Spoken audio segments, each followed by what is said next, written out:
വലയിലും എഫാലും ആ ആമുറു, എന്റെ പാട്ടിൽ ഓൻ വന്നിട്ടില്ലെങ്കിൽ ലെസ്റ്റുനെന്നെ ഓൻ ജയിലിൽ കിട്ടും. ഇനിയിപ്പോ നിങ്ങളത് രഹസ്യമായിട്ട് അറിയണ്ട, ഞാൻ തന്നെയാണ് പറയാ, ഓൻ എന്നെ വ്യഭിചരിക്കേണ്ടി വരും, ഇല്ലെങ്കിൽ ഞാൻ ഓനെ ജയിലിലിടും. നിങ്ങൾക്കറിയാലോ ഞാൻ ആരാണ്. പക്ഷെ ഓൻ ഫസ്റ്റായ സമ ഓൻ രക്ഷപ്പെടുകയാണ്, ഓൻ പരമാവധി മാന്യത സൂക്ഷിച്ച് രക്ഷപ്പെടുകയാണ്. ഞാൻ വിടൂല. ഞാൻ പലവട്ടം നോക്കിയിട്ട് ഓനെ കിട്ടിയിട്ടില്ല. ഇനി എങ്ങാനും ഈ കളി ഓൻ കളിക്കുകയാണെങ്കിൽ ഞാനോനെയും. സയ്യിദ് യൂസുഫ് അലൈഹി സ്വലാത്തു വസ്സലാം എന്ന് പറയുന്ന ബഹുമാനപ്പെട്ട മഹാൻ ഏകദേശം BC 17-ാം നൂറ്റാണ്ടിനോടനുബന്ധിച്ച് ജീവിച്ച ഒരാളാണ്. AD 7-ാം നൂറ്റാണ്ടിലാണ് മുസ്തഫ നബിക്ക് നുബുവത്ത് സ്വല്ലല്ലാഹു അലൈഹി വസല്ലം. യൂസുഫ് നബിയും ഹബീബ നബിയും തമ്മിൽ ഏകദേശം 2300-2400 കൊല്ലത്തെ വ്യത്യാസമുണ്ട്. അപ്പോൾ എങ്ങനെ ഇവിടെ ഇത് യോജിച്ചു വന്നു എന്നതും ഒരു വിഷയം തന്നെയാണ്.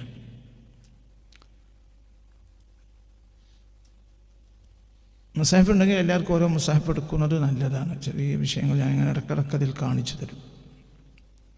എല്ലാവർക്കും ഓരോ മുസാഹിഫ് അവിടുന്ന് ഒന്ന് കൊണ്ടുവന്നാൽ ഒരാൾ ഓടിപ്പോയിട്ട് കുറച്ച് മുസാഹിഫ് കൊണ്ടുവരും.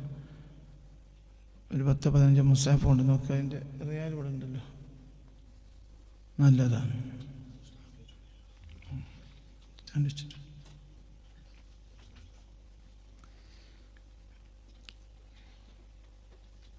പലപ്പോഴും ഇങ്ങനെ ഒരു വിഷയം പറയണമെന്ന് വിചാരിച്ചതാണ്. ഇക്കൊല്ലം റബ്ബിൻ്റെ സഹായത്താൽ അതിന് തൗഫീഖുണ്ടായി. അത് പറയണമെന്ന് ചില നല്ല മനുഷ്യർ എന്നോട് ആവശ്യപ്പെടുകയും ചെയ്തു. അതുകൊണ്ട് കൂടിയാണ് ഈ ഒരു വിഷയം ഇന്ന് പറയാനുള്ള ഒരു കാരണം. അടിസ്ഥാനപരമായി ഈ ഒരു വിഷയത്തിൻ്റെ ഒരു അടിസ്ഥാനം എന്ന് പറഞ്ഞാൽ, ലോകം കണ്ട മഹാപണ്ഡിതരിൽ ഒരാളായ ഹാഫിദ് ബിൻ ജൗസി റളിയല്ലാഹു അൻഹുവിൻ്റെ ഒരു മനോഹരമായ വ്യാഖ്യാനവും വിശദീകരണവുമാണ് ഈ ഒരു പ്രഭാഷണത്തിൻ്റെ അടിസ്ഥാനം, ഇങ്ങനൊരു വിഷയം തിരഞ്ഞെടുക്കാനുള്ള കാരണം.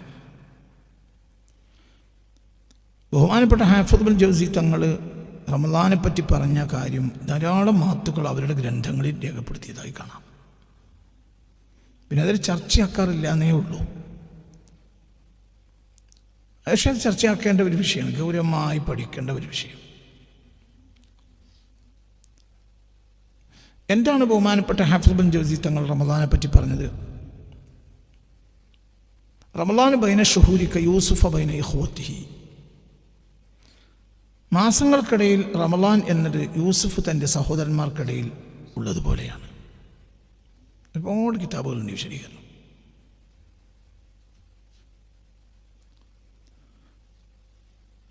ശ്രദ്ധിക്കണേ. ഫകമാ അന്ന യൂസുഫ അഹബ്ബുൽ ഔലാദി ഇലാ യഅഖൂബ ഫകദാലിക റമളാൻ അഹബ്ബു ശുഹൂരി ഇലാ അല്ലാമിൽ ഗുയൂബ്. റമളാൻ ബൈന ശുഹൂരി, റമളാൻ മാസങ്ങൾക്കിടയിൽ റമളാൻ മാസം ബൈന കയൂസുഫ ബൈന ഇഖ്വതിഹി, യൂസുഫ് തൻ്റെ സഹോദരങ്ങൾക്കിടയിൽ എപ്രകാരമാണോ അപ്രകാരമാണ് റമളാൻ മറ്റു മാസങ്ങൾക്കിടയിൽ നിൽക്കുന്നത്.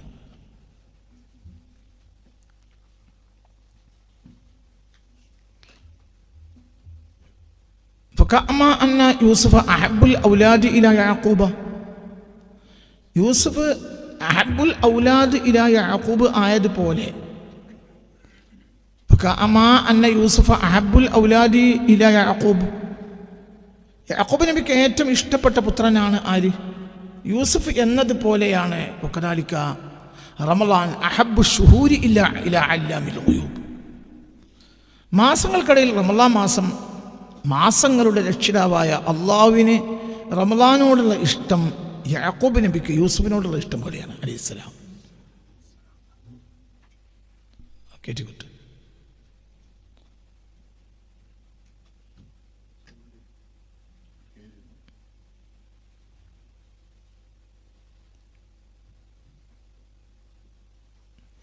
യൂസുഫ് നബി അലൈഹിസ്സലാത്തു വസ്സലാമിനോട് യാക്കൂബ് നബിക്കുള്ള ഇഷ്ടമാണ് കദാലിക റമളാൻ അഹബ്ബു ശുഹൂരി ഇലാ അല്ലാമിൽ ഖുയൂബ്. അല്ലാമുൽ ഖുയൂബായ റബ്ബ് സുബ്ഹാനഹു വ തആലക്ക് യാക്കൂബ് നബിക്ക് യൂസുഫ് നബി എങ്ങനെ ഇഷ്ടമാണോ അങ്ങനെയാണ് അല്ലാഹു സുബ്ഹാനഹു വ തആലക്ക് റമളാനോടുള്ള ഇഷ്ടം. അപ്പം നമ്മൾ യൂസുഫ് നബിയെ പഠിക്കലൊരു ആവശ്യമാണ് ഇവിടെ. എന്നിട്ടേ ഇനി ബാക്കി പറയും. ഞാൻ വീണ്ടും വിശദീകരണമുണ്ട്, ഞാൻ പിന്നെ പറയാം. ഹാഫിദ് ഇബ്നു ജൗസി തങ്ങളുടെ ഈ വിഷയം സുവിദിതമാണ്, ഈ വ്യാഖ്യാനം. ഒരുപാട് റമളാനെ പറിച്ച് പറഞ്ഞ ഗ്രന്ഥകാരന്മാർ ഇത് ഉദ്ധരിച്ചതായി പല ഘട്ടത്തിലും ഞാൻ കണ്ടിട്ടുണ്ട്. അപ്പം യൂസുഫ് നബിയെ പഠിച്ചാലേ റമളാനെ മനസ്സിലാക്കാൻ കഴിയുള്ളൂ. യൂസുഫ് നബി പഠിക്കണം, എന്നിട്ട് റമളാനെ മനസ്സിലാക്കണം, എന്നിട്ട് റമളാനെ ഉൾക്കൊള്ളണം, എന്നിട്ട് റമളാനെ പരിഗണിക്കണം. യൂസുഫ് നബിയെ പഠിക്കൽ ഒരു ആവശ്യം. ഇനി രണ്ട്, യൂസുഫ് നബി എന്ന ഇനി വേറെ ഒരു കാരണമുണ്ട്. നമ്മുടെ നിലവിലുള്ള കാലഘട്ടത്തിൽ ഏറ്റവും ചർച്ചയാക്കപ്പെടേണ്ട ഒരാളാണ് സയ്യിദ്നാ യൂസുഫ്. ചർച്ചയാക്കപ്പെടേണ്ട നബിയാണ്. എന്തുകൊണ്ട്? യൂസുഫ് നബി ഒരു റോൾ മോഡലാണ്. ഒരു സൂറത്തിൻ്റെ ഒരൊറ്റ വിഷയം, അങ്ങനത്തെ ഒരു നബി ലോകത്തില്ല. ഇപ്പൊ സൂറത്ത് ഇബ്രാഹിം ഉണ്ട്, അത് ഇബ്രാഹിം നബിയുടെ ചരിത്രമാണോ? അല്ല. ഇബ്രാഹിം നബിയെ ഭംഗ്യന്തിരേണ പറഞ്ഞു പോയിട്ടുണ്ട്. സൂറത്ത് യൂനുസിന്റെ ചരിത്രമാണോ? ചരിത്രമുണ്ട്, പക്ഷേ വേറെയും പലതുമുണ്ട്, ഭംഗ്യന്തിരേണ പറഞ്ഞു പോയിട്ടുണ്ട്. സൂറത്ത് ഹൂദ് നബിയുടെ ചരിത്രമാണോ? അല്ല. ഹൂദ് നബിയിൽ പരാമർശിച്ചിട്ടുണ്ട്, വേറെയും പറഞ്ഞിട്ടുണ്ട്. ഹൂദ് നബിയുടെ ജീവചരിത്രം തുടക്കം മുതൽ ഒടുക്കം വരെ പറഞ്ഞതാണോ സൂറത്ത് ഹൂദ്? അല്ല. അതാണോ സൂറത്ത് യൂനുസ്? അല്ല. അതാണ് സൂറത്ത് ഇബ്രാഹിം? അല്ല, എന്നല്ല. അതേ സമയത്ത് സൂറത്ത് യൂസുഫ് അങ്ങനെയല്ല. തുടക്കം മുതൽ ഒടുക്കം വരെ ഒരൊറ്റ മനുഷ്യന്റെ ചരിത്രം. അങ്ങനെ ഒരു ചരിത്രം ഖുർആനിൽ വേറെ എവിടെയില്ല. അതായത് ഒരു മനുഷ്യന്റെ ചരിത്രം പറയാൻ വേണ്ടി മാത്രം ഒരു സൂറത്ത്, അങ്ങനെ ഒരു സൂറത്ത് വേറെ ഇല്ല. അത് തുടങ്ങുമ്പോൾ ആ തുടങ്ങലിൻ്റെ ഉപചാരക്രമത്തിൻ്റെ വാക്കെടു കഴിഞ്ഞാൽ പിന്നീട് പോയിട്ട് അവസാനം 111 ആയത്താണ് സൂറത്ത് യൂസുഫിൽ. ആ 111 ആയത്ത് വരെയും യൂസുഫ് തന്നെ അലൈഹിസ്സലാം. അപ്പം അതിലെന്തോന്നുണ്ടല്ലോ. ഈ ഇന്നത്തെ ദിവസം നമുക്ക് 2 വിഷയം പഠിക്കാണ്ട് ഓടിപ്പഠിക്കുക, ഓഡിറ്റ്. ഞാൻ ഏകദേശം കൊടുവള്ളിയിൽ ഒരു 7 കൊല്ലം സൂറത്ത് യൂസുഫ് വ്യാഖ്യാനിച്ചിട്ടുണ്ട്. 7 കൊല്ലം സൂറത്ത് യൂസുഫ് വ്യാഖ്യാനിച്ചിട്ടുണ്ട്. 7 കൊല്ലം. 18-19 കൊല്ലാണ് കൊടുവള്ളിയിലെ ക്ലാസ്. അതിൽ 7 കൊല്ലം സൂറത്ത് യൂസുഫ് വിശദീകരിച്ചതാണ്.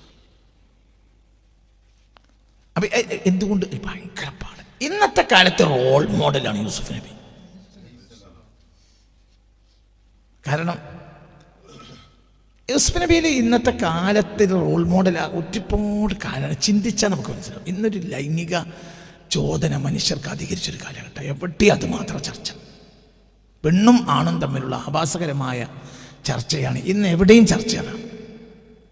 ആണ് പെണ്ണിനെ ചതിക്കുക, പെണ്ണ് ആണിനെ ചതിക്കുക, അവർ രണ്ടാളും കൂടി കുടുംബത്തെ ചതിക്കുക. ഇതൊക്കെയാണ് ഇന്ന് പൊതുവേ അങ്ങനെയാണ്. എവിടെയും അതാണ്, എവിടെയും അതാ ചർച്ച. എവിടെ പ്രേമങ്ങൾ, പ്രണയങ്ങൾ, അതും ഇതും അങ്ങനെ പറഞ്ഞില്ലേ, അങ്ങനെ തന്നെ. അതൊക്കെ മാന്യമായി തീർന്നു. ബാംഗ്ലൂരിൽ നിന്ന് വന്ന ഒരു സഹോദരൻ ഇന്നലെ എന്നോട് പറഞ്ഞു, ലിവിങ് ടുഗദർ അല്ലാത്ത ഒരു സംഭവം 80% ലിവിങ് ടുഗദറാണ്. അതായത് ഒരാൾ ഒരു മുറിയിൽ ഒറ്റയ്ക്ക് പാർക്കൂല. ഒരു പെണ്ണുണ്ടാവും, ആ പെണ്ണയാൾ ഭാര്യയല്ല. ബാംഗ്ലൂരിൻ്റെ ശൈലി അങ്ങനെയാണ്. ആ ശൈലിയിൽ മലയാളികളിൽ എന്ന് പറഞ്ഞാൽ മലയാളികളായി അവിടെ ചെന്ന് എല്ലാ നാട്ടുകാരും അങ്ങനെ തന്നെ 90% ആ സംസ്കാരം സ്വീകരിച്ച് കഴിഞ്ഞു. അവരെ നിത്യജീവിതത്തിൻ്റെ ഭാഗമായി. ഇനി അത് അങ്ങനെ തന്നെ എവിടേക്കാണ് വരും? കേരളത്തിലേക്ക്. കാരണം കേരളത്തിൽക്കാരാണ് വലിയൊരു ശതമാനം അവിടെ ഉള്ളത്. ഇനി അതേ രീതി ഇവിടെ വരും. അപ്പോൾ ലിവിങ് ടുഗദർ എന്ന ഇന്നൊരു പ്രശ്നമുള്ള കാര്യമല്ല. ഭാര്യയും ഭർത്താവല്ലാത്ത ഒരുമിച്ച് ജീവിക്കുക അതൊരു മാന്യമായ രീതിയായിട്ട് കണക്കാക്കപ്പെടുന്നു. ഞങ്ങൾ ഉന്നത പോണില്ല, തിരിച്ചു വരാം. അപ്പം ഇന്നത്തെ കാലത്ത് ആണ് പെണ്ണ് സമൂഹത്തെ ചതിക്കുക, പെണ്ണിനെ ആണ് ചതിക്കുക, പെണ്ണ് ആണിനെ ചതിക്കുക, അവർ കൂടി കുടുംബത്തെ ചതിക്കുക. ഇതൊക്കെയാണ് ഇന്നത്തെ രീതികൾ. ഇതുമായി ബന്ധപ്പെട്ടതും ഉള്ള ഒരു കഥയാണ് ആരുടേത്? യൂസുഫ് നബിയുടേത്. മാന്യത പുലർത്താത്ത കുടുംബജീവിതങ്ങൾ, മാന്യത പുലർത്തേണ്ട അനിവാര്യതകൾ, ഇതൊക്കെ അതിലുണ്ട്. ഭയങ്കര. അതിന്റെ തുടക്കത്തിൽ തന്നെ അള്ളാഹു സുബ്ഹാനഹു വ തആല പറയുന്നത് നിങ്ങൾ കണ്ടില്ലേ? നഹ്നു നഖസ്സു അലൈക അഹ്സനൽ ഖസസീന. മൂന്നാമത്തെ ആയത്ത്. ഏറ്റവും നല്ല കഥയാണ് ഈ പറഞ്ഞു തരുന്നത്. നഹ്നു നഖസ്സു അലൈക, താങ്കൾക്ക് ഞാൻ കഥ പറഞ്ഞു തരാം. അഹ്സനൽ ഖസസി, കഥകളിൽ ഏറ്റവും നല്ല കഥ. ഖിസ്സ, ഖസസ് അതിന് ബഹുവചനാണ്. അപ്പൊ കഥകളിൽപ്പെട്ട ഏറ്റവും മനോഹരമായ കഥയാണ് ആരുടെ കഥ? യൂസുഫ് നബിയുടെ കഥ. ഖുർആൻ പറയാ, ഞാൻ നഖസ്സു അലൈക, താങ്കൾക്ക് നാം കഥ പറഞ്ഞു തരാം. എന്ത് കഥ? അഹ്സനൽ ഖസസി, ഏറ്റവും അതിമനോഹരമായ കഥ ഞാൻ താങ്കൾക്ക് പറഞ്ഞു തരാം എന്ന് പറഞ്ഞുകൊണ്ടാണ് ഈ സൂറത്ത് തുടങ്ങുന്നത്. മൂന്നാമത്തെ ആയത്ത്. ഒന്നാമത്തെ ആയത്ത് അലിഫ് ലാം റാ തിൽക ആയാത്തുൽ കിതാബിൽ മുബീൻ ഇന്നാ അൻസൽനാഹു ഖുർആനൻ അറബിയ്യൻ ലഅല്ലക്കും തഅഖിലൂൻ. 2.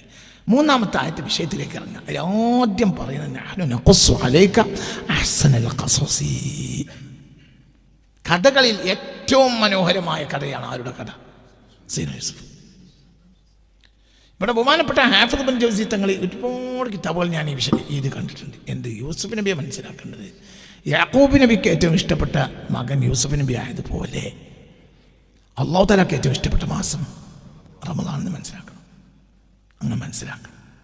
ഏറ്റവും ഇഷ്ടപ്പെട്ട മാസമാണ്. അപ്പോൾ അല്ലാമുൽ ഗുയൂബായ റബ്ബിന് ഏറ്റവും ഇഷ്ടപ്പെട്ട മാസമാണ് യാക്കൂബ് നബിക്ക് ഇഷ്ടപ്പെട്ട മകനായതുപോലെ.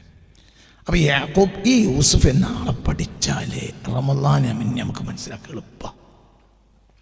ഒന്ന്. പിന്നെ യൂസുഫിനെ ഒരൊറ്റ വാക്കുകൊണ്ട് നമുക്ക് മനസ്സിലാക്കാം. അത് അല്ലാഹു റസൂൽ പറഞ്ഞ അൽ കരീം, മാന്യൻ. ഇബ്നുൽ കരീം, ഇബ്നുൽ കരീം, ഇബ്നുൽ കരീം. യൂസുഫ് ഇബ്നു യാക്കൂബ് ഇബ്നു ഇസ്ഹാഖ് ഇബ്നു ഇബ്രാഹിം. റസൂലുള്ളാഹിന്റെ വാക്ക്. അൽ കരീം, അൽ കരീം, ഇബ്നുൽ കരീം, ഇബ്നുൽ കരീം, ഇബ്നുൽ കരീം.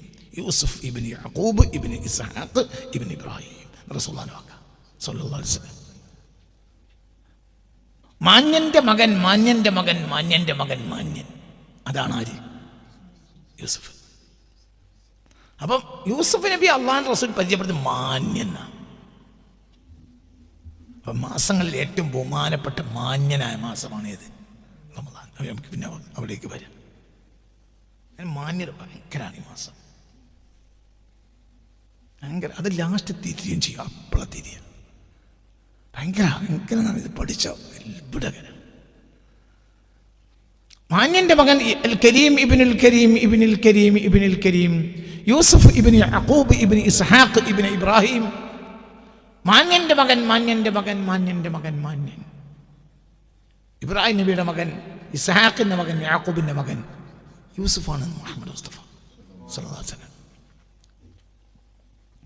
അപ്പം ഇങ്ങനെ അപ്പം നമ്മൾ വളരെ വളരെ ചിന്തിക്കണം. ഇതൊന്നും പറഞ്ഞാൽ മനസ്സിലാക്കി കിട്ടിയാൽ ഒരു സുഖം എന്താണെന്ന് വെച്ചാൽ, ഇത് മനസ്സിലാക്കി കിട്ടിയാൽ ഭയങ്കര ഒരു സുഖം വരാൻ പോകുന്നുണ്ട്. ഇത് മനസ്സിലാക്കി കിട്ടിയാലുള്ള ഒരു സുഖം എന്തെന്നാൽ, നമുക്ക് റമളാനിൻ്റെ എന്നോട് നമ്മളെ രീതി ഭയങ്കര ഉഷാറാവും. നമുക്ക് എന്താണ് യൂസുഫ് നബിയാണ് മനസ്സിലാക്കി കിട്ടിയാൽ മതി.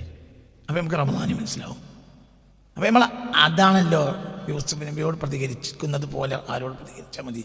റമളാനോട്. എളുപ്പമുണ്ട്. ഞാൻ ബാക്കി കേൾക്കാൻ വരാം. യൂസുഫ് നബി എന്ന് പറഞ്ഞാൽ ഏറ്റവും മാന്യനാണ്. ഇനി നമുക്ക് ഒന്നാമത്തതിലേക്ക് തന്നെ കയറാം. ഇത് കാല യൂസുഫ്, 4-ാമത്തെ ആയത്ത്. ഇത് കാല യൂസുഫ് അബീഹി. ആയത്ത് സൂറത്ത് മൊത്തം നമ്മളിങ്ങനെ ഓർഡർ ചെയ്യുക. ചില ആയത്തുകൾ ഇങ്ങനെ അങ്ങനെ കാണിച്ചു തരും. ഇത് കാല യൂസുഫ് അബീഹി യാ അബത്തി ഇന്നി റഅയ്തു അഹദ അശറ കൗകബൻ വശംസ വൽ ഖമറ റഅയ്തുഹും ലീ സാജിദീൻ. ഉപ്പ, യൂസുഫ് നബി ഒരു ദിവസം നേരം വെക്കുമ്പോൾ ഉപ്പാനെ വിളിച്ച് പറയണം, ഉപ്പ, ഞാൻ 11 നക്ഷത്രങ്ങൾ എനിക്ക് 12 മക്കളാണ്. മാസങ്ങളും 12 തന്നെയാണ്. യാക്കൂബ് നബിക്ക് എത്ര മക്കളാണ്? 12. യൂസുഫും പിന്നെ 11. ഇത് റമളാനും പിന്നെ ഒരു 11. അതാണല്ലോ എന്ത് പറയേ, ഇത് ഉപമിക്കാൻ പറ്റിയൊരു സാധനമാണ്. യാക്കൂബ് നബിക്ക് 12 മക്കളാണ്, അള്ളാഹ് 12 മാസമാണ്. ഒരു ദിവസം നേരം വെളുക്കുമ്പോൾ ഈ കുട്ടി എണീറ്റിട്ട് പറയാണ്, ഉപ്പ, ഇന്നി റഅയ്തു അഹദ അശറ കൗകബൻ, ഞാൻ 11 നക്ഷത്രങ്ങളെ ഞാൻ സ്വപ്നം കണ്ടു. സൂര്യനെയും ചന്ദ്രൻ അവരെല്ലാം എനിക്ക് സാഷ്ടാംഗത്തിൽ വീണ് സുജൂദിൽ കിടക്കുന്നതായി ഞാൻ സ്വപ്നം കണ്ടൂന്ന് പറയാം. അപ്പൊ ബാപ്പ വേഗം പറഞ്ഞ ഭർത്താനം നീ കേട്ടോളി. ഞാൻ പിന്നെ കുഞ്ഞു മോനെ ലാ തഖ്സസു ഇയാക അലാ ഇഖ്വതിക, ഇത് എൻ്റെ കാക്കാരോട് പറയരുത്. ഫയക്കീദുലക കൈദൻ, അവൻ നിന്നെ ചതിക്കും. കൂടുതൽ വർത്താനല്ല ഈ വർത്താനം. എന്ത് ചെയ്യരുത്, കാക്കാർ മുണ്ടിപ്പോയത്. ചതിക്കൂല, ചതിക്കും ചതിക്കും. മനസ്സിലാണ്ട് പറഞ്ഞത്. അതവിടെ കഴിഞ്ഞു. അപ്പൊ ഈ കുട്ടിക്ക് കുട്ടിയായ വളരെ ചെറിയ കുട്ടിയായ കാലത്ത് തന്നെ എന്താ അറിയും, ഈ കാക്കാര് എന്നെ ചതിക്കുന്നറിയും. എന്നിട്ട് പിന്നെ കുട്ടിയെ അവരെന്ത് ചെയ്യാന്നറിയോ, ആട് മേക്കാൻ പോകുമ്പോൾ വിളിക്കുകയാണ്. അപ്പൊ ഈ കുട്ടിക്ക് പോകാതെക്കാലോ. ബാപ്പ പറഞ്ഞാലും പോകാതെക്കാലോ. ഞാൻ പോകില്ല, നിങ്ങൾ പണ്ട് പറഞ്ഞ ഓർമ്മ പറയാലോ. പോയി കൊടുത്തു. എന്താണത്? മാന്യത. ഇക്കാക്കൊരു വിഷമം തോന്നുന്നില്ല. ഞാൻ വരുന്നില്ല എന്ന് പറഞ്ഞാൽ നിങ്ങൾ ഇന്നെ ചതിക്കുന്ന മനസ്സിൽ വെച്ചിട്ട് എന്താണ് ഞാൻ പോരില്ല. വാപ്പാഞ്ഞ അവരെ എന്തൊക്കെ സത്യം ചെയ്താലും ചതിക്കണത് വാപ്പാനല്ലല്ലോ, ചതിക്കണത് ആരെയാണ്? യൂസുഫ് നബിയല്ലേ. ചതിക്കുന്ന നേരത്തെ വാപ്പ പറഞ്ഞിട്ടുണ്ടല്ലോ, സ്വപ്നവും കണ്ടിട്ടുണ്ടല്ലോ. തുടക്കം തന്നെ സ്വപ്നത്തിലാണ്. സ്വപ്ന വ്യാഖ്യാനത്തിന് നബിയുമാണ് ആര്? ഇവിടെ സ്വപ്നം വ്യാഖ്യാനിച്ചു കൊടുക്കുന്നത് യാക്കൂബ് നബിയാണ്. ലോകത്ത് സ്വപ്ന വ്യാഖ്യാനത്തിന് വേണ്ടിയുള്ള നബിയാണ് ആര്? സയ്യിദുനാ യൂസുഫ്. സ്വപ്നം കണ്ടാൽ ആദ്യം യൂസുഫ് നബിക്ക് അലൈഹി സ്വലാത്തു വസ്സലാമിന് ഫാത്തിഹ ഓതണം. എന്നാൽ അത് യഥാർത്ഥ എവിടെയാണോ അതിലേക്ക് എത്തിച്ചേരും. ഒരാൾ വ്യാഖ്യാനം എല്ലാവരോടും പറയാൻ പാടില്ല. ഒരു സ്വപ്നം കണ്ടാൽ എല്ലാവരോടും പറയരുത്. സ്വപ്നം കണ്ടാൽ പറയേണ്ട നേരമുണ്ട്, രാവിലെ പറയണം. അത് രാവിലെ പറയണം, ആളോട് പറയണം. യോഗ്യരായ ആളോടല്ലാതെ സ്വപ്നം പറയാൻ പാടില്ല. അല്ല മോനെ, സ്വപ്നം വ്യാഖ്യാനിക്കാൻ കഴിയുന്ന ഒരാളോട് അത് സ്വപ്നം കണ്ട പറയണം, ഇങ്ങനെ ഇങ്ങനെ ഇങ്ങനെ ഉണ്ടായി. ഷെറാണെങ്കിൽ പറയാതിരിക്കലാ നല്ലത്, ഹൈറാണെങ്കിൽ പറഞ്ഞാൽ മതി. ഷെറ് കണ്ട പറയാതിരിക്കലാ നല്ലത്. സ്വപ്നം എന്ന് പറഞ്ഞാൽ പക്ഷിയുടെ കൊക്കിലുള്ള ഒരു കല്ല് പോലെയാണ്. വായി തുറന്ന താഴ്ത്തിക്കണം, തിരിഞ്ഞില്ല. സ്വപ്നം എന്ന് പറഞ്ഞാൽ പക്ഷിയുടെ കൊക്കിലുള്ള കല്ല് പോലെയാണ്. വായാണ് തുറന്നാൽ അതാണ് സംഭവിക്കും താഴത്തേക്ക് എന്ന് പറഞ്ഞ മാതിരി പറഞ്ഞാൽ നടക്കും. അപ്പൊ പറയാക്കലല്ലേ, ഇതൊരു പൊതു നിയമം. ഒരു ഷെറാണ് സ്വപ്നം കണ്ടതെങ്കിൽ പറയരുത്. പിന്നെ അത് അത്രയും ഹബീറായ ഒരാളോട് പറയാം. പെണ്ണുങ്ങളോട് പറയണ്ട, അവരോട് പറയണ്ട. അതയാൾക്ക് വ്യാഖ്യാനിച്ച് തരാൻ പറ്റിയ ആളായിരിക്കണം. വ്യാഖ്യാനിച്ച് തരാൻ പറ്റിയ ഒരാളോടല്ലാതെ പറയരുത്. അഭിഷേകത്തിലേക്ക് പോണ ചുരുക്കത്തിൽ സ്വപ്നം കണ്ടാളപ്പോൾ തുടങ്ങണ തന്നെ. ഇനി റഅയ്തു അഹദ അശറ കൗകബൻ വശംസ വൽ ഖമറ റഅയ്തുഹും ലീ സാജിദീൻ. അപ്പോൾ ബാപ്പ എന്ത് പറഞ്ഞു?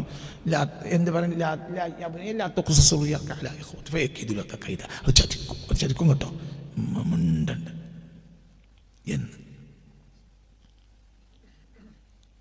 എന്നിട്ട് പിന്നെ നിങ്ങൾ നോക്കിയേ, നിങ്ങൾ എന്നിട്ട് എന്ത് ചെയ്യണം?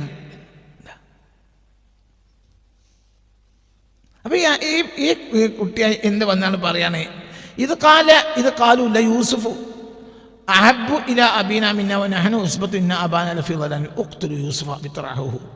മനസ്സിലായില്ലേ? ബാപ്പാനോട് അവർ വന്ന് പറയാണ് എന്ത് 12ാമത്തെ ആയസ് 11-12.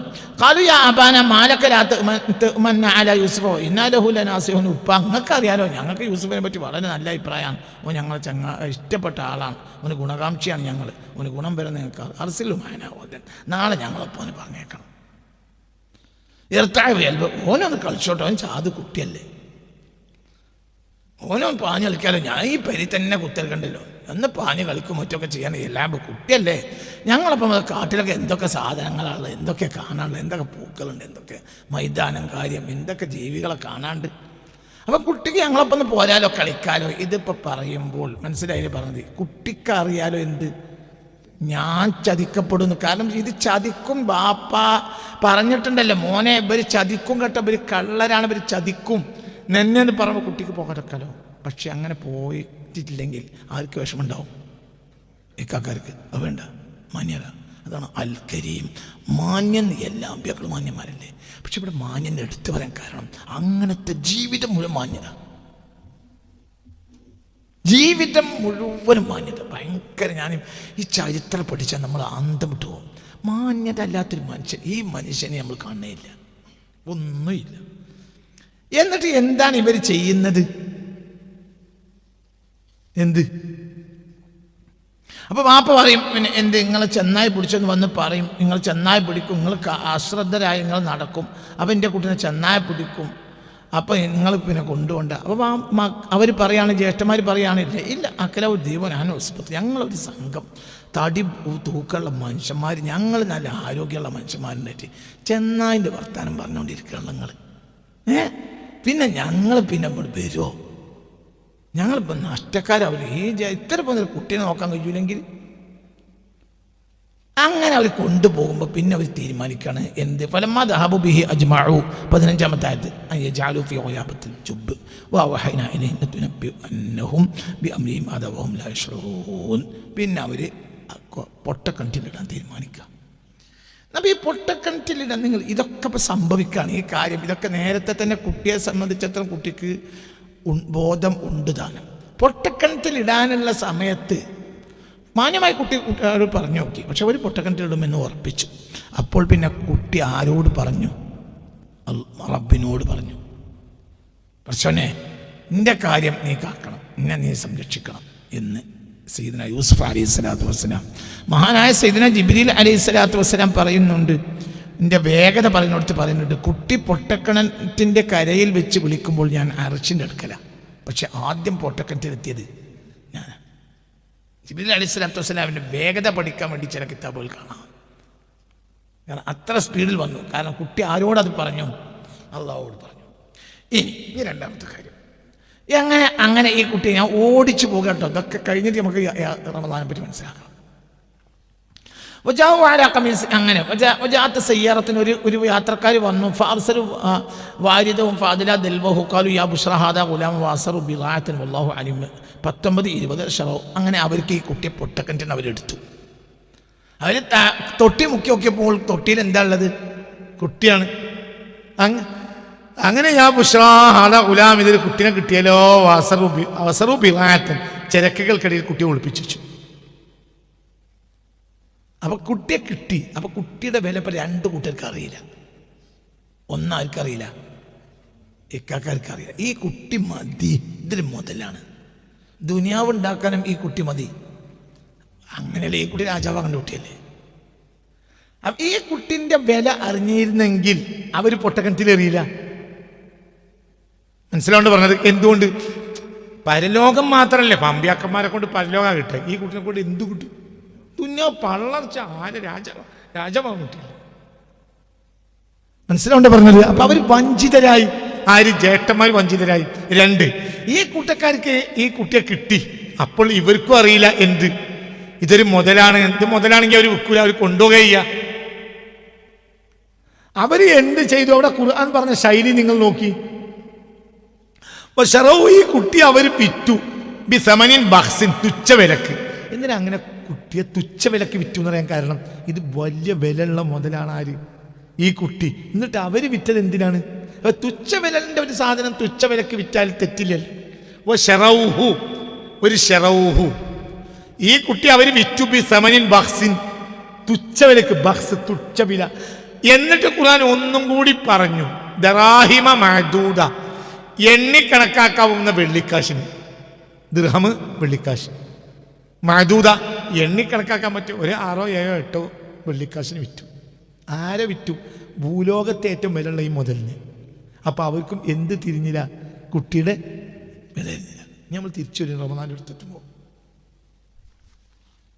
ഈ 2 കൂട്ടർക്കും എല്ലാം കുട്ടി ഉണ്ടാക്കി കൊടുക്കും. പക്ഷെ ഈ കൂട്ടർക്ക് എന്താ അറിയേണ്ടിയിരുന്നത്? കുട്ടിയുടെ വില. ഇപ്പം രാജാവാകാൻ ജ്യേഷ്ഠന്മാരൊന്നും ചെയ്യണ്ട, രാജകൊട്ടാരത്തിൽ പാർക്കാൻ ജ്യേഷ്ഠന്മാരൊന്നും ചെയ്യണ്ട. ഒക്കെ ആര് ചെയ്യും? കുട്ടിയെയും. കാരണം കുട്ടിയായി നിയോഗിക്കപ്പെട്ട ആളാണല്ലോ. ജ്യേഷ്ഠന്മാർ എന്ത് മനസ്സിലാക്കിയാൽ മതി? കുട്ടിയുടെ വില മനസ്സിലായില്ല. അവിടെ നമ്മൾ പഠിക്കണ പാഠം അതാണ്. യൂസുഫ് നബിയെ റമളാൻ മാസത്തോട് ഉപമിക്കുമ്പോൾ നമ്മൾ മനസ്സിലാക്കേണ്ടത് അവർക്ക് പറ്റിയ അബദ്ധം നമുക്ക് പറ്റുകയാണ്. ഇപ്പൊ ജേട്ടന്മാർക്ക് കൊട്ടാരുണ്ടാക്കാൻ വേണ്ടി കൊട്ടാരത്ത് പാർക്കാൻ ജേട്ടന്മാർ ഒന്നും ചെയ്യേണ്ടിയിരുന്നില്ല, എന്ത് മാത്രം ചെയ്താൽ മതി? കുട്ടിയുടെ വില മനസ്സിലാക്കിയാൽ മാത്രം മതിയല്ലോ. ഒന്ന്. നീ രണ്ടാമത്തെ ആ കൂട്ടര് ആ കിണറ്റിൽ തന്നെ കിട്ടി. ഇവർക്കിത് ഇത്ര വലിയ കുട്ടിയാണെന്ന് അറിഞ്ഞിരുന്നെങ്കിൽ കൊണ്ടുവന്നാൽ മാത്രം പോരെ, ഇവരെന്നും ചെയ്യണ്ട. കൊട്ടാരത്തിൽ പാർക്കാനും മറ്റുള്ള കാര്യം ആരെന്നെ ചെയ്യും? കുട്ടി തന്നെ ചെയ്യും. അപ്പൊ ഇവർക്കും പറ്റലെന്താ? കുട്ടിയെപ്പറ്റി ഇത്ര വലിയ മുതലാണ് ഇത് എന്ന ബോധം ഇക്കാർക്കും ഉണ്ടായില്ല, കച്ചവടക്കാർക്കും ഉണ്ടായി. ഇക്കാരും ഉണ്ടായിട്ട് വേസ്റ്റ് എറിയുന്ന സ്ഥലമാണല്ലോ പൊട്ടക്കണത്. തിരിഞ്ഞില്ല. വേസ്റ്റ് എറിയുന്ന സ്ഥലമാണ് പൊട്ടക്കണത്, അവിടെ കൊണ്ടിട്ടു. മറ്റൊരു ബിസമനിൻ ബഖ്സിൻ ദറാഹിമ മഅദൂദ, മറ്റൊരു തുച്ഛമായ വില എന്നുണ്ട്. അപ്പുറത്തേക്കും പോയാൽ മതി ഖുർആന്. പക്ഷെ അവിടെ പിന്നെയും പറഞ്ഞു എന്ത്? ദറാഹിമ മഅദൂദ, എണ്ണി കണക്കാക്കാവുന്ന വെള്ളിക്കാശിന് വില. വെള്ളി ഇന്ന് തന്നെ വില ഇല്ലാത്ത സാധനമാണ്. അപ്പൊ പിന്നെ അന്നത്തെ അവസ്ഥ എന്താ? നിങ്ങൾക്ക് പറഞ്ഞു മനസ്സിലായോ? അന്ന് സ്വർണത്തിന് തന്നെ വില, പിന്നെ വെള്ളിന്റെ വില എന്തായിരിക്കും? അപ്പൊ ഈ രണ്ട് കൂട്ടർക്കും സംഭവിച്ചു പോയത് എന്താണ്? കുട്ടിയുടെ വില അവർക്ക് മനസ്സിലായില്ല. പിന്നീട് ഞാൻ ബാക്കി തിരിച്ചു വരും. ഈ കുട്ടിയുടെ മാന്യത കേട്ടോളൂ. ഈ കുട്ടിയുടെ മാന്യത, ഈ കുട്ടി കാട്ടിക്കൂടി മാന്യതകൾ എന്ന്. അപ്പൊ ചതിക്കേണ്ട കൂട്ടർ ഒന്നാമതായി ചതിച്ചു. മറ്റുള്ളവർക്ക് വില മനസ്സിലാക്കിയതും ഇല്ല. ഇക്കാക്കാര് പിന്നെ വഴിയാത്രക്കാർ. ഇനി ഈ കുട്ടി കൊട്ടാരത്തിലെത്തുക. 25-ാമത്തെ ആയത്ത് മുതൽ 25-ാമത്തെ ആയത്തിലേക്ക് നോക്കിക്കോളി. അവിടെ കുട്ടി കൊട്ടാരത്തിലെത്തിയപ്പോൾ, കൊട്ടാരത്തിൽ എന്ന് പറഞ്ഞാൽ പ്രധാനപ്പെട്ട അഭിപ്രായ പ്രകാരം ധനകാര്യ വകുപ്പ് മന്ത്രിയായ പ്രഭുവാണ് ആ, മനസ്സിലായില്ലേ, സുലൈഖയുടെ ഭർത്താവ്. അപ്പോൾ പ്രഭുകുമാരിയാണ് ആര്? സുലൈഖ. രാജകുടുംബത്തിൽപ്പെട്ട ആളാണ്, രാജാവല്ല. രാജാവിൻ്റെ ധനകാര്യ വകുപ്പ് മന്ത്രിയാണ് സുലൈഖ. രാജാവിൻ്റെ കുടുംബക്കാരനുമാണ്, രാജാവിൻ്റെ ധനകാര്യ മന്ത്രിയുമാണ് ആര്? ഈ ഭർത്താവ്. രാജാവിൻ്റെ കുടുംബക്കാരത്തിയാണ് സുലൈഖ.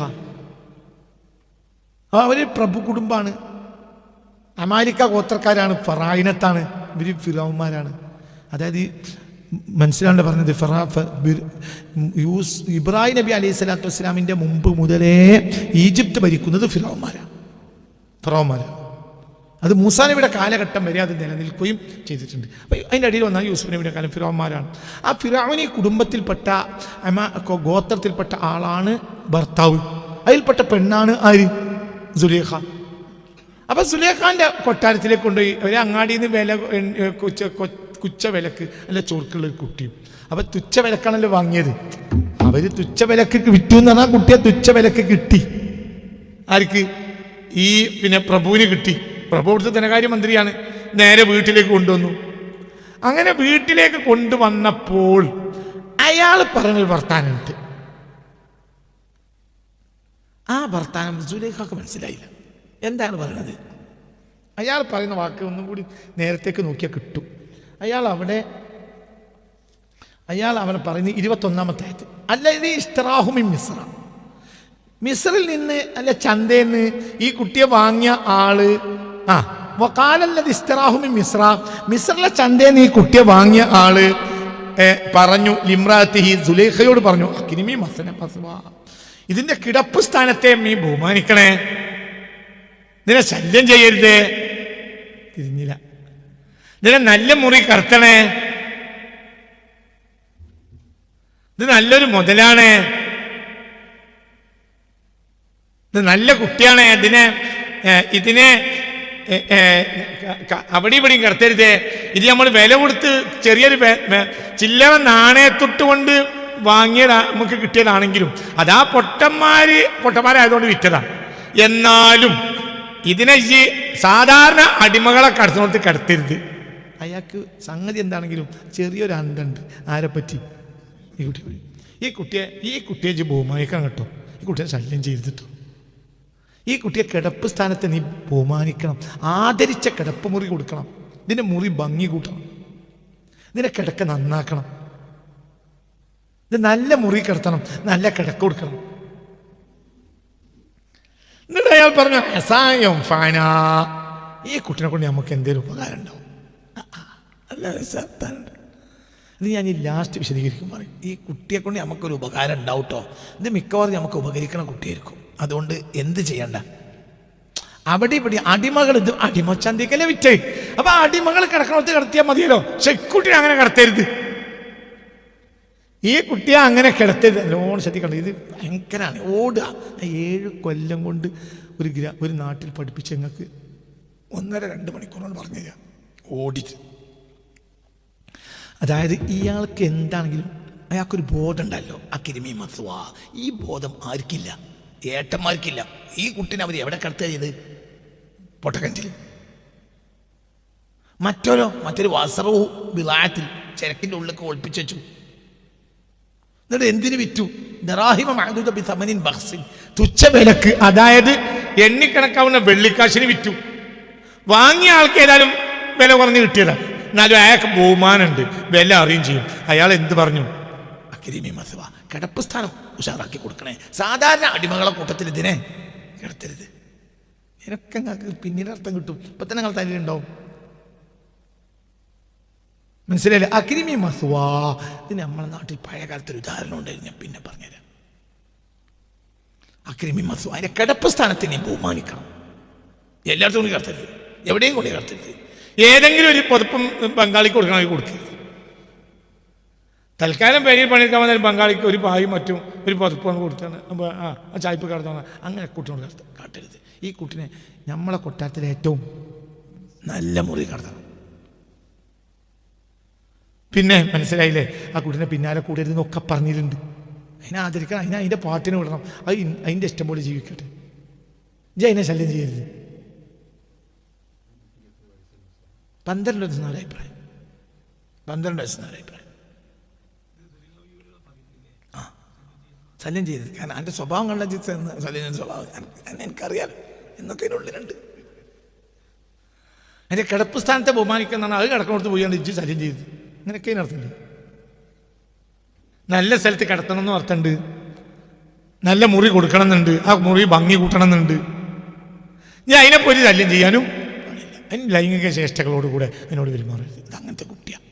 അങ്ങനെയൊക്കെ അതിനർത്ഥമുണ്ട്. അത് ലൈംഗിക കാര്യത്തിന് കൊണ്ടെടുക്കാൻ പറ്റിയ കുട്ടിയല്ല, അത് വേറൊരു കുട്ടിയാണ്.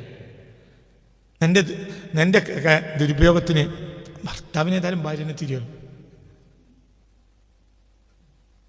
ഇങ്ങനെ ഭർത്താവ് പറയാൻ വേറൊരു കാരണമുണ്ട്. ഈ പുരുഷനെ, അതായത് ഈ ഭർത്താവിനെ പെണ്ണുങ്ങളെ പ്രാപിക്കാൻ കഴിയാത്തൊരു വ്യക്തിയായിരുന്നു ഇയാൾ.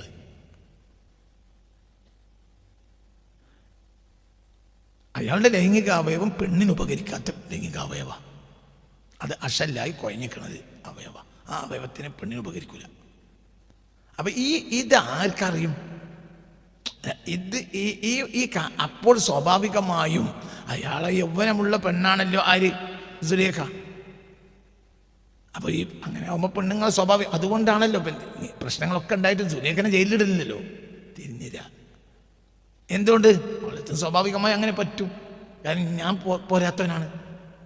പക്ഷേ എന്താണെങ്കിലും ഇക്കുട്ടിനോട് ആ സ്വഭാവം ഒന്നും കാട്ടരുത്. ഇത് ലൈംഗിക കാര്യത്തിന് ഉപയോഗപ്പെടുത്തേണ്ട കുട്ടിയല്ല, ഇതൊരു കാര്യമായ കുട്ടിയാണ്. അക്കിരിമി മസ്വ. അങ്ങനെയൊക്കെ അർത്ഥമാക്കാം. എല്ലാം ഉണ്ട്. അക്കിരിമി മസ്വ. അതിന് അക്കിരിമി അതിന് എത്രത്തോളം എന്ന് പറഞ്ഞാൽ ഇതിന് നല്ല പുതപ്പ് കൊടുക്കണം എന്ന് പോലും അല്ല ഇയാൾ പറയണത്. ഇയാൾ പറയണത് എന്താ? ആദരിക്കണം. അതിൻ്റെ കിടപ്പ് സ്ഥാനത്തെ ആദരിക്കണം. ഒന്ന് അതിൻ്റെ മുറി നന്നാക്കണം, അതിൻ്റെ കട്ടിൽ നന്നാക്കണം, അതിൻ്റെ ബെഡ് നന്നാക്കണം, അതിൻ്റെ പുതപ്പ് നന്നാക്കണം. ഒന്ന് ഞാൻ അതവിടെ കിടക്കുമ്പോൾ എന്ത് ചെയ്യരുത്? ഒരാൾ ശല്യം ചെയ്തതിന് പരിസരത്ത് ഒരാൾ വർത്തമാനം പറയരുത്. അങ്ങനെയൊക്കെ അർത്ഥമല്ലേ? ഇപ്പോൾ ബഹുമാനിക്കപ്പെടേണ്ട ബാപ്പമാരാണ് പഴയകാലത്തെ പേരേക്ക് ബാപ്പാര്. ബാപ്പോ കിടന്നുറങ്ങണമെങ്കിൽ മക്കളെ അതിൻ്റെ അടുത്ത് അമ്മ അമ്മയ്ക്കൂല. ഇപ്പം എവിടുത്തെ പാടത്ത് നിന്നാണ് കിടക്കണം ഒച്ചുണ്ടാക്കല്. ഇന്നത്തെ ബാപ്പയും മക്കളൊക്കെ കിടക്കണേ. പിന്നെയും ബാപ്പയാണ് ഒന്നിനും പറ്റാത്തത്. സത്യല്ലേ? ഇന്ന് ബാപ്പ പരിസരത്തിലൊരു വേസ്റ്റ് സാധനം. പണ്ട് അങ്ങനെയല്ല. പണ്ട് ഉപ്പ കിടക്കണമെങ്കിൽ ആ പരിസരത്ത് മക്കൾ പോകില്ല. നമുക്കൊക്കെ അനുഭവമല്ലേ? അല്ലെ? അങ്ങനെയല്ലേ? ഉമ്മ പറയും ചെയ്യും, ഇപ്പം ഇവിടുന്ന് വന്നാണ് കിടക്കണേ, ഇറങ്ങാറായി പിന്നെ പോയി വന്ന് കിടക്കാണ്. ആ ഭാഗത്തേക്ക് ശല്യം ചെയ്യുക, ഒച്ച ഉണ്ടാക്കരുതേ, തൊടുപോയി ആ പിന്നെ മാവിൻ്റെ വീട്ടിൽ പോയിക്കോളി, അങ്ങോട്ട് പോയിക്കോളി, അവിടെ പോയി കളിച്ചോളി, ഇപ്പോൾ അവിടെ കിടന്നുണ്ട്. അപ്പം അവിടെ അതിൻ്റെ പരിസരത്തേക്ക് ആരും പോകാതിരിക്കുക, അവിടെ വർത്തമാനം പറയാതിരിക്കുക, ശല്യം ചെയ്യാതിരിക്കുക, ഒച്ചയിടാതിരിക്കുക, ഇങ്ങനെയൊക്കെ നടത്തല്ലേ അക്രിമി മസ്വ, അതിൻ്റെ കിടപ്പസ്ഥാനത്തെ ആദരിക്കുക.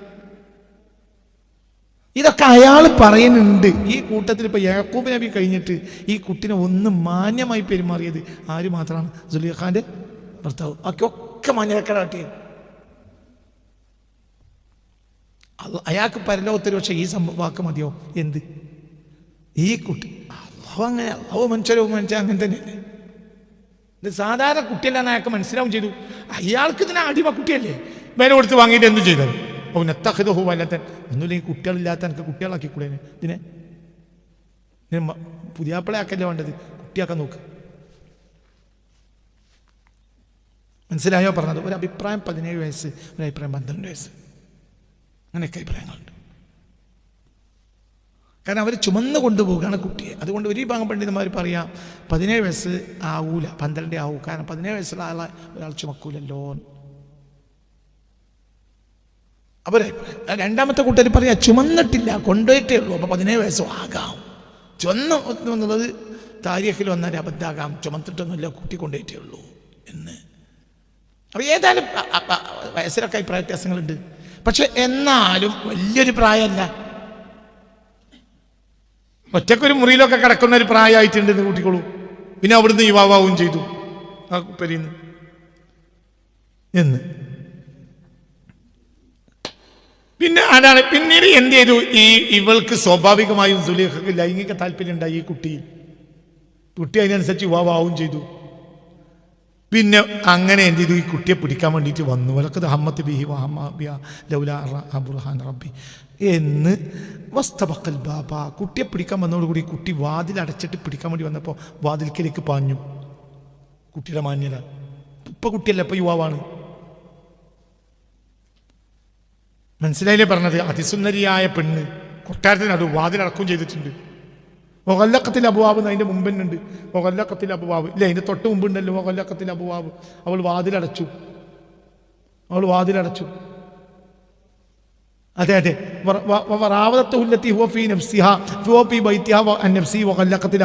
അവൾ വാതിലടച്ചു. വക്കാലത്ത് ആയത്തിലൊക്കെ ഇങ്ങോട്ട് വാന്ന് പറഞ്ഞു. കാലമായതല്ലാ, അള്ളാഹുവിന്റെ ഭയം, കുട്ടിയുടെ മാന്യത.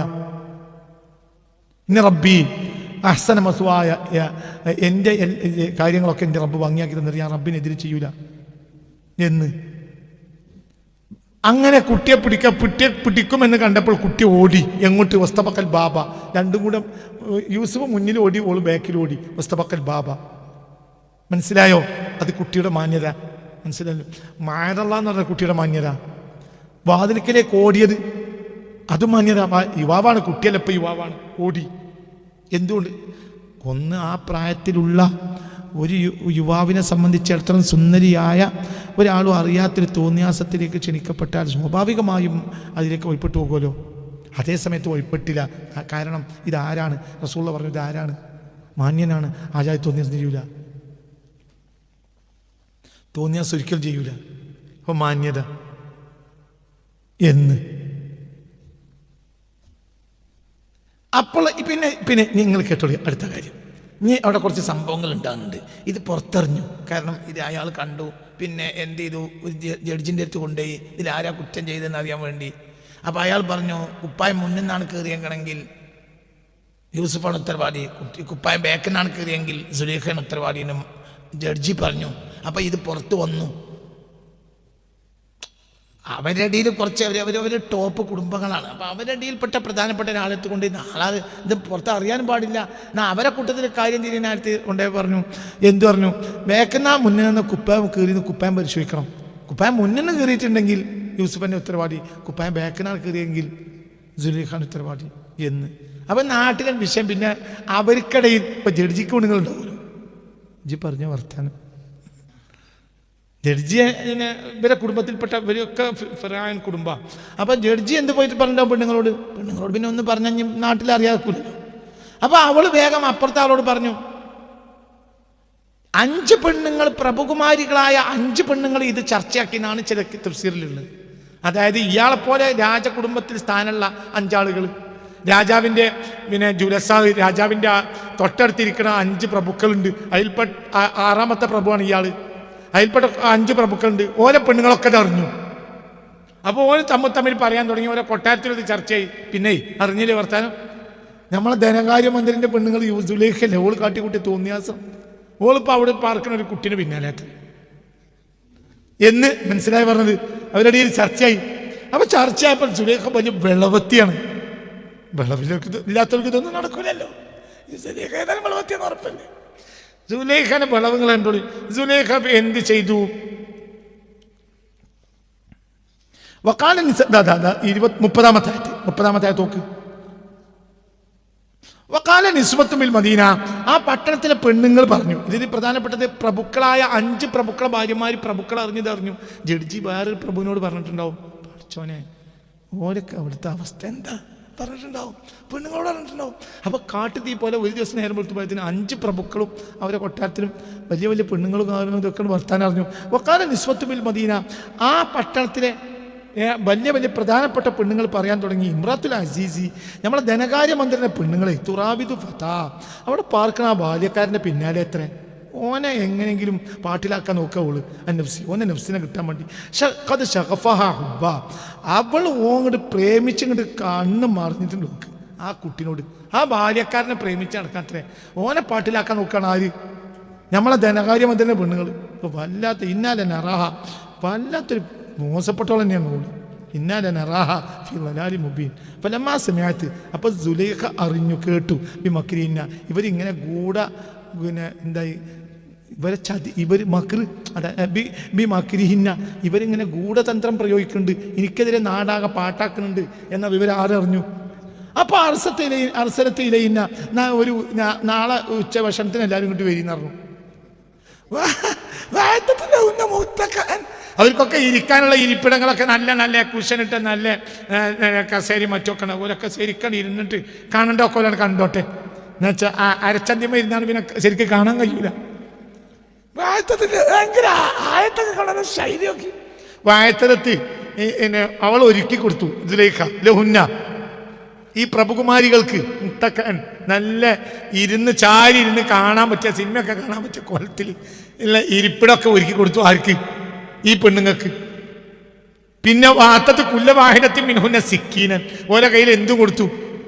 കത്തി കൊടുത്തോന്ന് അതിൻ്റെ വ്യാഖ്യാനത്തിനുണ്ട്. ഫവാക്കിഹ് കൊടുത്തു, പഴങ്ങൾ. നിങ്ങൾ ആദ്യം തന്നെ ചോറ് വളർത്താനതിന് മുമ്പ് നിങ്ങൾ എന്ത് ചെയ്തോളി, ഫ്രൂട്ട്സ് നിങ്ങൾ ചെത്തി തിന്നോളി. കത്തി കൊടുത്തു. ഫ്രൂട്ട്സ് അല്ലെങ്കിൽ വലിയ വലിയ സദസ്സുകളൊന്നും ഫ്രൂട്ട്സ് ചെത്തി കൊടുക്കില്ല. അത് അവർ ചെത്തണം. വലിയ വിരുന്നുകളിൽ ചെത്തി വെക്കൂല. അല്ലെങ്കിൽ ഫ്രൂട്ട്സ് ചെത്തി വെച്ചാൽ അത് കേടാ.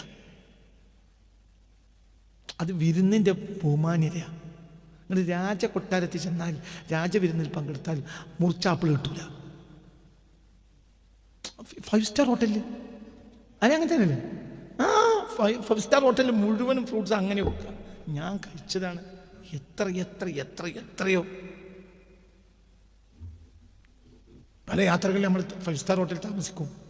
5 സ്റ്റാർ ഹോട്ടലിൽ എന്താ ഉണ്ടാകുക?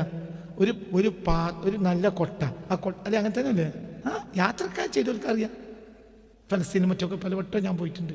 മിസ്ർ പോയിട്ടുണ്ട്, ഫലസ്തീൻ പോയിട്ടുണ്ട്, ഒക്കെ പോയി. അപ്പോൾ അവിടെ നമുക്ക് ഒരു കൊട്ട നിറച്ചിന് കൊണ്ടുവരും.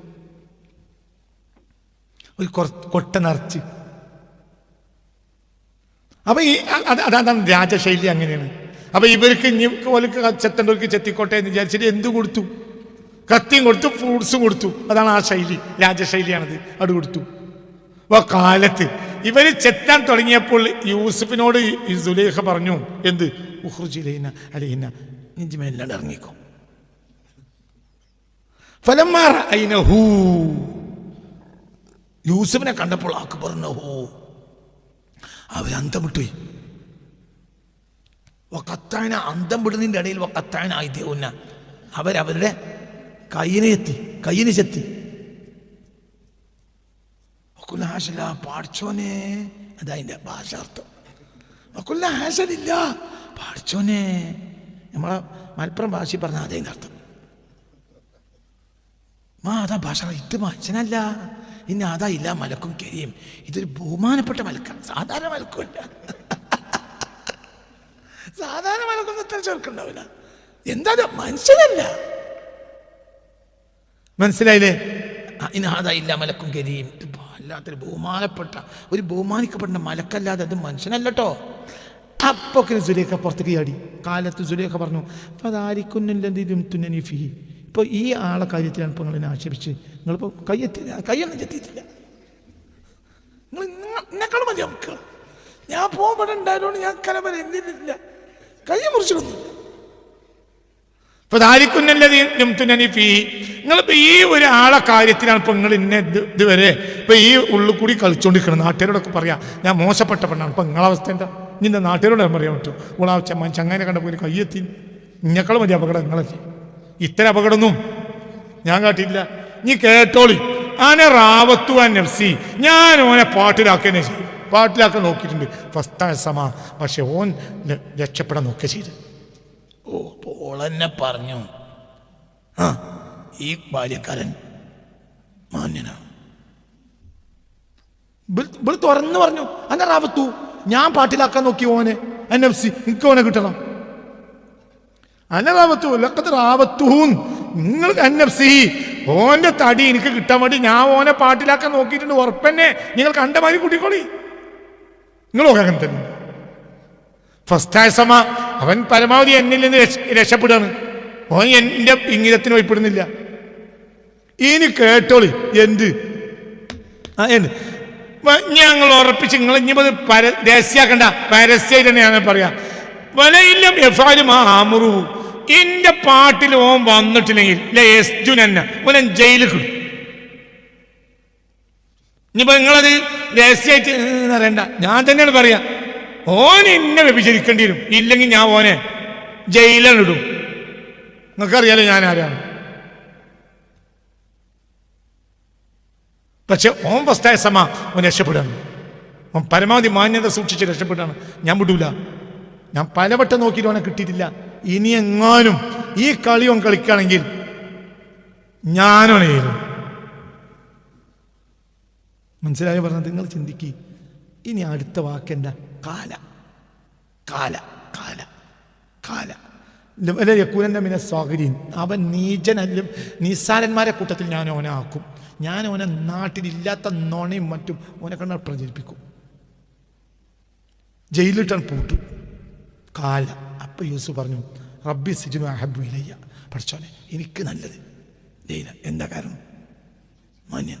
ഇപ്പൊ വ്യഭിചരിക്കാനുള്ള ന്യായമുണ്ട്. എന്തുകൊണ്ട്? പലവട്ടം ഞാൻ ഒഴിഞ്ഞു മാറാൻ നോക്കിയിട്ടും ഇവള് ഇന്നെ വിട്ടില്ല. ഇവള് സത്യം ചെയ്തിട്ടാണ് നാട്ടുകാരെ മുന്നിൽ പരസ്യമായിട്ട് പറയാം. എന്ത്? ഇതുവരെ രഹസ്യമായിരുന്നു, ഇപ്പൊ എന്തല്ല രഹസ്യമല്ല, പരസ്യം. എന്ത്? ഞാൻ ഓനോട് ഞാൻ അവനോട് കൽപ്പിച്ച പണി എങ്ങാനും ഓൻ എടുത്തിട്ടില്ലെങ്കിൽ, എന്താ കൽപ്പിച്ച പണി വ്യഭിചരിക്കുക? ആ ഓളെ തന്നെ. അതായത് ഇന്ന ഓൻ വ്യഭിചരിച്ചിട്ടില്ലെങ്കിൽ ഇത് നാട്ടുകാരോട് പറയാം. ഇവള് ആരുമല്ല, അങ്ങാടിത്തണ്ടിയല്ല, ഇവള് ആരാ? പ്രഭുവിന്റെ ഭാര്യയാണ്. ഒരൊക്കെ വലിയ ദർജയിലുള്ളവരല്ലേ. ഓരോത് പറയണമെങ്കിൽ അവിടേക്ക് എത്തണം. അത് ഷഗഫഹ ഹുബ്ബ, പ്രേമം കൊണ്ട് കണ്ണീർ ചരച്ചു നോക്ക്.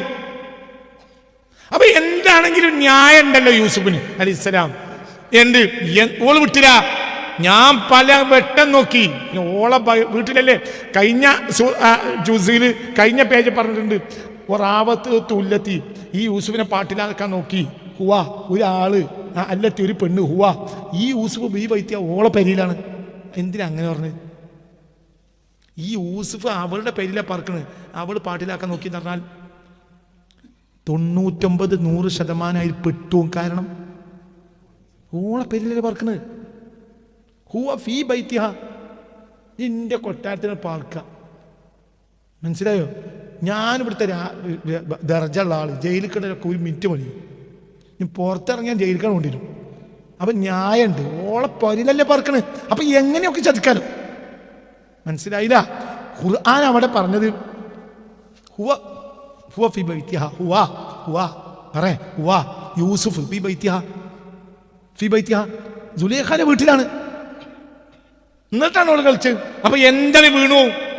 അപ്പൊ ഈ യൂസുഫ് അലൈഹി സ്വലാത്തു വസ്സലാമിന്, യൂസുഫ് എന്ന ഈ ബാല്യക്കാരന് അവിടെ വീണു പോകാൻ 100% ന്യായമുണ്ട്. അപ്പൊ ഈ കുട്ടി എന്ത് ചെയ്തു? ഈ ബാല്യക്കാരൻ റബ്ബി സിജ്നു അഹബ്ബു ഇലയ്യ, പഠിച്ചോൻ എനിക്ക് നല്ലത് ജയിലാണ്. മാന്യത, ഇതിനപ്പുറത്ത് മാന്യതകൾ വേണം. വളരെ ചിന്തിക്കണം. ഈ അറബികൾക്കൊരു പൊതുവാ വാക്കുണ്ട്, റമദാൻ കരീം. ഭയങ്കര വാക്ക്. അറബികൾ പൊതുവെ പറയുന്ന വാക്ക റമദാൻ കരീം. റമദാനെ പറ്റി പറയുന്ന വാക്കുവതാ മാന്യമായ റമദാൻ. റമദാൻ മാസങ്ങളെ കൂട്ടത്തിലെ ഭയങ്കരമല്ലാത്തൊരു മാന്യമായ മാസം റമദാൻ കരീം അല്ലേ. അത് സ്ഥിരമാണ്. അറബികൾ സ്ഥിരം പറയും റമദാൻ കരീം, റമദാൻ കരീം, റമദാൻ കരീം. മാന്യമായ മാസം. മാസങ്ങളെ കൂട്ടത്തിലെ ഏറ്റവും ബഹുമാനിക്കപ്പെടും മാന്യമായ മാസമാണ് ഇത്.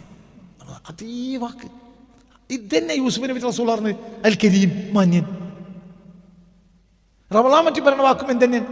മാന്യൻ, കരീമായ മാസം, കരീം, മാന്യമായ മാസം. ഇവര് നമ്മുടെ ബന്ധം ഭയങ്കരമാണ്. നീ കേട്ടോളൂ, കുറച്ചപ്പുറത്ത് പോയാൽ എനിക്ക് എല്ലാം മനസ്സിലാവും.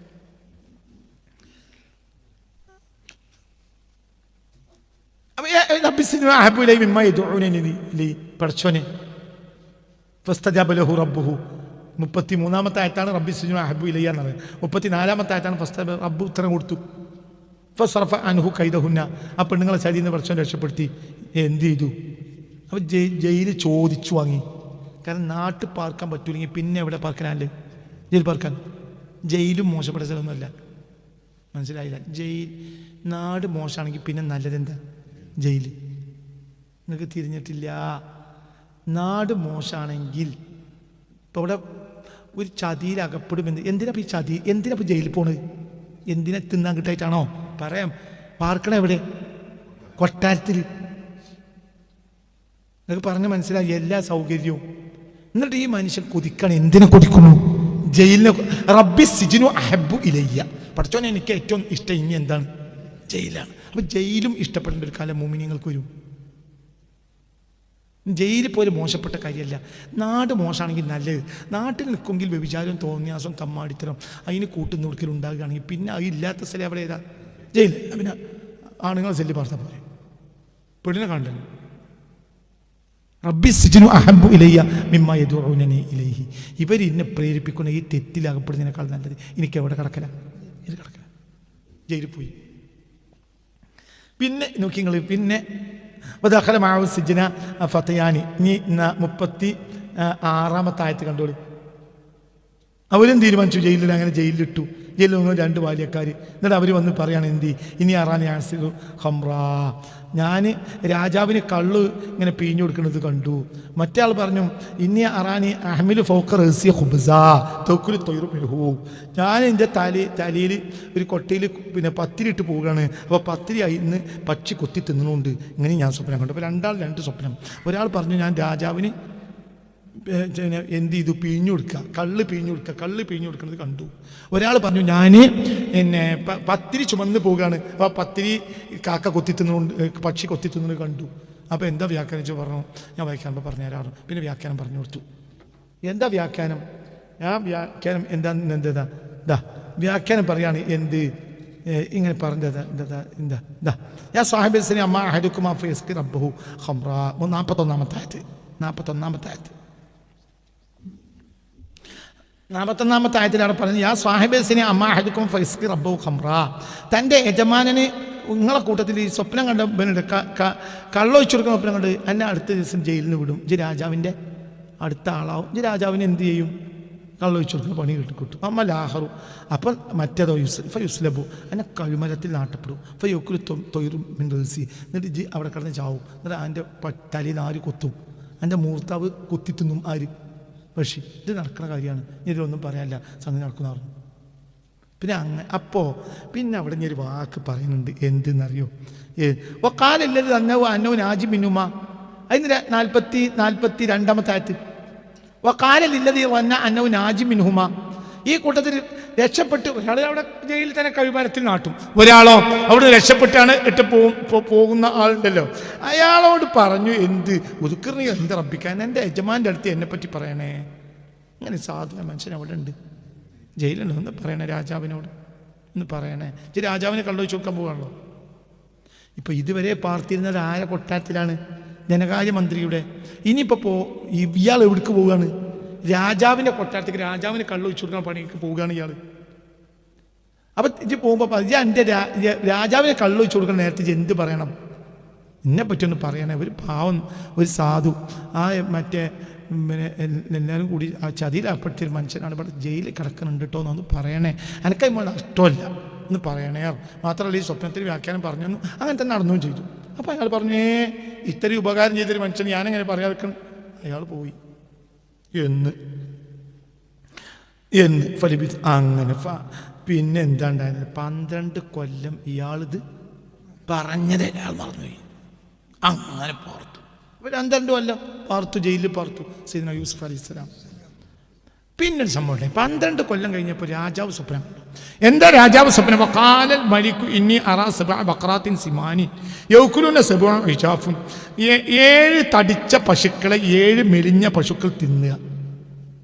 പിന്നെ സബ്അ സുംബുലാത്തിൻ ഖുദ്രിൻ വ ഉഖറ യാബിസാത്തിൻ 7 നല്ല പച്ച കതിർക്കുലകളും 7 ഉണങ്ങിയ കതിർക്കുലകളും. ഇതാണ് സ്വപ്നം കണ്ടത്. മനസ്സിലായില്ല? രാജാവ് സ്വപ്നം കാണുകയാണ്. എന്ത്? 7 തടിച്ച പശുക്കളെ നോക്കി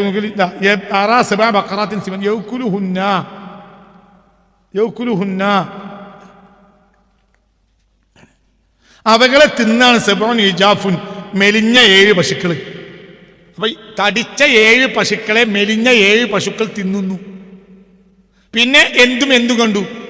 പച്ചയായ കതിർക്കുലകളും കണ്ടു, ഉണങ്ങിയ കതിർക്കുല 7 പച്ചയായ കതിർക്കുലകളും 7 ഉണങ്ങിയ കതിർക്കുല അതും കണ്ടു. അപ്പോൾ രാജാവിൻ പറഞ്ഞു യാ യുവൽ മലവു, മുഖ്യന്മാരായ പണ്ഡിതന്മാരെ അക്കാലത്തുണ്ടാവുമല്ലോ അങ്ങനെ പറ്റിട്ട് നടക്കണ കൗമ്, ഓരോട് പറഞ്ഞു എന്നാ തൊപ്പിട്ട് നടക്കണോരേ അഫ്തുനി ഫി റുയായ, ഈ സ്വപ്നം ഒന്ന് വ്യാഖ്യാനിച്ച് തരി. എങ്കുന്തും നിങ്ങളൊക്കെ സ്വപ്ന വ്യാഖ്യാനക്കാരാന്ന് പറഞ്ഞാണ്ട് എന്നെ കൊട്ടാരത്തിൽ നിന്ന് മുണുങ്ങണോലല്ലേ, ഇങ്ങനത്തൊന്ന് വ്യാഖ്യാനം പറഞ്ഞു. കാലു അവർ അത് സ്വഹലാമീൻ ഇതൊക്കെ പേക്കിനാവാണ്. അഹലാമീൻ അതൊന്നും ഞങ്ങൾക്ക് വ്യാഖ്യാനിക്കാനോട് കഴിയൂല, അതിലോട്ട് അർത്ഥമല്ല. വെറുതെ നിങ്ങൾ വല്ല പശുവിനാണ്ട് ഞങ്ങൾ വ്യാഖ്യാനിക്കുക, നിങ്ങൾ നല്ല വല്ല കാണി. അപ്പൊ നോക്കാം. അങ്ങനെ പല ഞാൻ വിശദീകരണത്തിലുണ്ട്. ഇയാൾ ചെണ്ടമുട്ടി പറയാൻ വേണ്ടി കൽപ്പിച്ചു എന്തും. അപ്പോൾ ഇതിന് പിന്നെ വ്യാഖ്യാനം പറഞ്ഞു തരികയാണെങ്കിൽ ജീവിക്കാനുള്ള മൊത്തം സ്വത്ത് കൊടുക്കുന്നവരെ പറഞ്ഞു. പക്ഷെ ഒരാളുണ്ടായില്ല. പേക്കിന പറഞ്ഞാൽ നമ്മൾ ഇടയ്ക്കിടയ്ക്ക് കാണുമല്ലോ, അതിന് അർത്ഥം ഉണ്ടാവില്ല. ഇങ്ങനെ അതായത് ഉപബോധ മനസ്സിലുള്ള ചില സാധനങ്ങൾ ഇങ്ങനെ പൊങ്ങി വരും. മനസ്സിലാണ്ട് പറഞ്ഞാൽ അങ്ങനെ പലതും അങ്ങനെ വരാം. നമ്മൾ ഉണർന്നിരിക്കുമ്പോൾ ചിന്തിക്കുന്ന ചില കാര്യങ്ങൾ, പിന്നെ ചില കാര്യങ്ങൾ നമ്മൾ മനസ്സിൽ സ്ട്രൈക്കായ ചില കാര്യങ്ങൾ, അത് ഉപബോധ മനസ്സിലുണ്ടാവും. അത് പൊങ്ങി വരും. എപ്പോൾ മനസ്സിൻ്റെ മുന്നിലേക്ക് വരും, എപ്പോൾ ഉറങ്ങുന്ന സമയത്ത്. ഒക്കെ ഒരു അത്ഭുതമാണ്. സ്വപ്നം ഒരു അത്ഭുതമാണ്. അതാണ് പേക്കിനാവ്. അതിന് പ്രത്യേക അർത്ഥമൊന്നും ഉണ്ടാവില്ല. ചിലത് അങ്ങനെയല്ല, ചിലത് കറക്റ്റായിരിക്കും. അത് അള്ളാഹു ഉദ്ദേശിച്ച് ബിഷാറത്ത് കൊടുക്കുകയാണ്.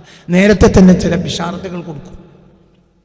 ഇപ്പം പിന്നെ പലതും ഉണ്ടാവും. ഉദാഹരണം പറയാം, സിഹിർ മാത്രമേ സ്വപ്നം കാണും, ഊതിയ സ്വപ്നം കാണും, തീരെ സ്വപ്നം കാണാത്തവരും ഒരു സ്വപ്നം കാണും.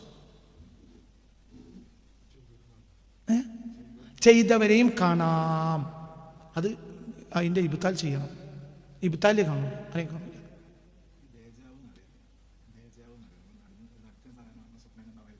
അതെ അതെ അതെ അതെ അങ്ങനെയുണ്ട്.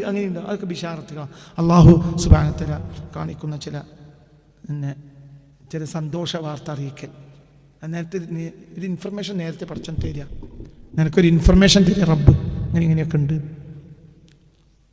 സ്വപ്നം കാണും, സ്വപ്നം കാണും, ഉറപ്പ്